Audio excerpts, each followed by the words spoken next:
Penyidik Kejaksaan Agung kembali melakukan penyitaan aset milik Harvey Muiz.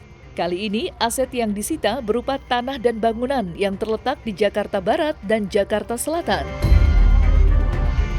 Berhembus kabar jika penyidik Kejaksaan Agung akan memiskinkan para tersangka kasus korupsi PT Timah yang merugikan negara hingga 300 triliun, tidak terkecuali suami Sandra Dewi, Harvey Muiz.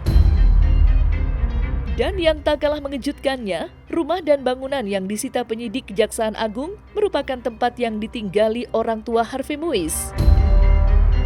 Lantas, apa alasan penyidik kembali menyita aset Harvey Muiz?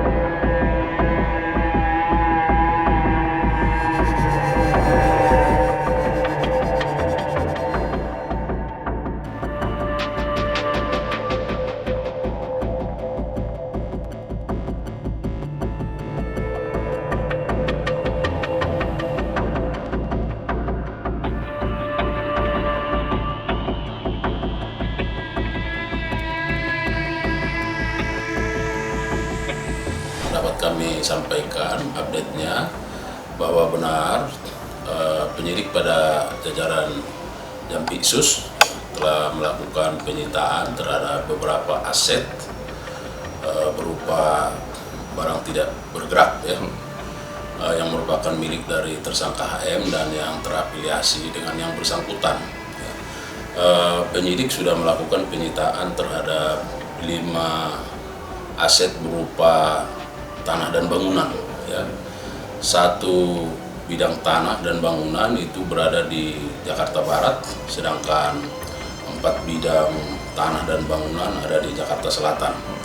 Nah, satu bidang tanah dan bangunan di Jakarta Barat itu seluas 161 meter persegi, sedangkan 4 bidang lainnya yang ada di Jakarta Selatan itu satu bidang tanah bangunan ada di daerah Patal Senayan seluas 483 meter persegi, sedangkan 3 bidang tanah bangunan lainnya berupa townhouse kalau di total itu sekitar 366 meter persegi.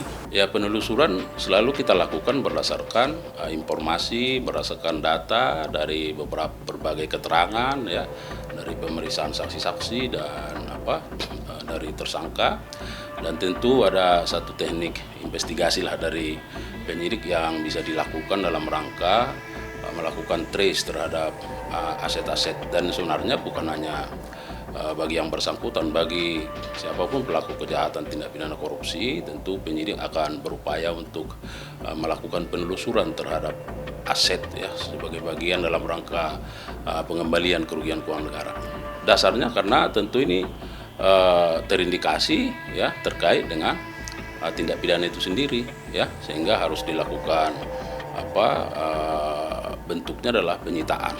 Jadi setelah dilihat, penyidik memverifikasi dari informasi yang ada, diteliti bahwa ini merupakan milik yang bersangkutan atau yang terafiliasi dengan yang bersangkutan, maka sesuai kewenangan yang dimiliki maka penyidik melakukan penyitaan. Saya kira begitu.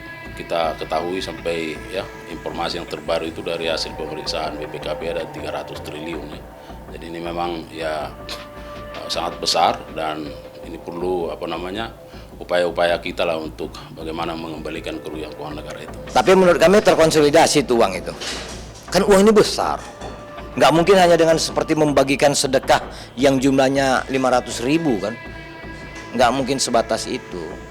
Harapan kita Kejaksaan Agung bisa menyentuh dan tidak takut, serta yang paling penting adalah Pak Jaksa Agung tolong buktikan dari puluhan perusahaan ini perusahaannya bersalah. Kalau kita biasa sekeluarga pengen keluar negeri kan, kita kan biasa sewa rumah biar lebih murah Kalau kita mau pengen tinggal dalam jangka waktu yang panjang, yang lama, biasanya kita sewa rumah. Jadi kalau untuk sebagai rumah pribadi nggak ada. Sewa dalam jangka pendek. Penyitaan ini kan diatur oleh KUHP pasal 38, pasal 1 Kemudian kalau memang dia sudah dimintakan izin oleh pengadilan, ketua pengadilan negeri setempat, artinya rumah itu mesti dikosongkan. Jadi tinggal proses dalam penyitaan itu, artinya rumah itu mesti dikosongkan dan dipasang pelang. Tentunya karena ketika sudah mendapatkan izin dari ketua pengadilan negeri setempat di mana lokasi rumah atau tempat yang disewakan itu berada, artinya properti itu harus dikosongkan karena akan dipasang pelang penyitaan. Kemudian apakah dengan penyitaan itu termasuk aksi pemiskinan pelaku korupsi? Menurut saya pribadi, pemiskinan itu adalah tindakan di mana mencoba menyita seluruh hartanya, dikalkulasikan dengan hasil apa yang dia perbuat dalam korupsinya. Contoh, jika dia korupsinya 100 miliar, maka dicarikan benda atau aset atau apapun itu yang merupakan hasil kejahatan untuk mengembalikan kerugian negara. Dia ini nggak bisa bermain sendirian. Pasti ada aktor intelektual dadernya. Berarti ada nanti kubu sayap-sayapnya, ada pelaksananya, ada pengaturnya, ada yang nanti menjalankan di lapangan. Ini ada grup, ini ada kong kali kong. Ini ada kong kali kong secara bersama-sama masif, ya, terarah, ya. Nah, ini ada banyak orang. Nah, maka hasilnya ini akan dibagi-bagi banyak orang.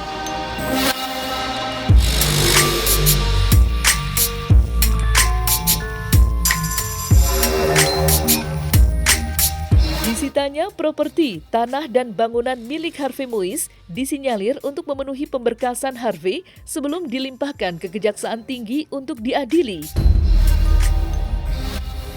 Itu artinya, tidak lama lagi Harvey Muiz akan digiring ke pengadilan untuk mempertanggungjawabkan perbuatannya dalam kasus korupsi PT Timah yang merugikan negara hingga 300 triliun rupiah. Selain Harvey, ada 12 tersangka yang berkas perkaranya sudah dilimpahkan ke Kejaksaan Negeri. Sementara 9 lainnya masih dilakukan pemberkasan. Lantas, apa kata kuasa hukum Harvey Muiz usai kliennya disebut-sebut akan digiring ke pengadilan?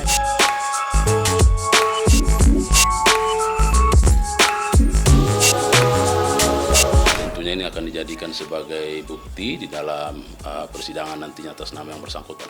12 tersangka sudah dilimpahkan ke Kejaksaan Negeri Jakarta Selatan ke penuntut umum, ya. Nah, ini sudah merupakan wilayah dan kewenangan jaksa penuntut umum. Sedangkan 9 tersangka lagi masih dilakukan pemberkasan. Jadi penyidik sekarang sedang fokus untuk menyempurnakan berkas, termasuk tadi yang kita sampaikan, melakukan penyitaan aset itu untuk melengkapi pembuktian dalam berkas perkara. Ya, harapannya ini tentu kita mengharapkan ini terungkap secara terang benderang dan tentu ini selesai, ya. Selesai dalam arti dibawa ke persidangan dan di sana nanti akan terbuka, ya, bagaimana peristiwanya, dan ini akan di-compare, akan ada pemeriksaan saksi dan seterusnya, dan tentu dari pihak tersangka atau terdakwa akan ada pembelaan dan seterusnya, dan persidangan ini akan menjadi kita harapkan menjadi persidangan yang fair. Pak Harvey memang ditanya di sini. Sudah belum dilimpahkan. Belum. Yang dilimpahkan hari ini adalah Pak Suparta dan Pak Reza Andriansyah. Jadi ada 10 tersangka, termasuk dua di dalamnya, Pak Suparta dan Pak Andriansyah. Masih proses, ya, proses pemberkasan. Proses pemberkasan masih memerlukan waktu mungkin sekitar 2-3 minggu lagi. Kondisi Pak Harvey baik-baik aja. Kalau sering jenguk saya nggak paham, ya, karena kan ada batasan-batasan jenguk untuk pengacara tersendiri harinya tertentu, 2 untuk keluarga juga hari tertentu. Mudah-mudahan sekarang dalam proses pemberkasan penyidik untuk diserahkan ke JPO. Mudah-mudahan dalam waktu tidak lama juga sudah diserahkan ke JPO. Tapi menurut kami terkonsolidasi itu uang itu. Kan uang ini besar. Nggak mungkin hanya dengan seperti membagikan sedekah yang jumlahnya 500.000 kan. Nggak mungkin sebatas itu. Harapan kita Kejaksaan Agung bisa menyentuh dan tidak takut, serta yang paling penting adalah Pak Jaksa Agung tolong buktikan dari puluhan perusahaan ini perusahaannya bersalah.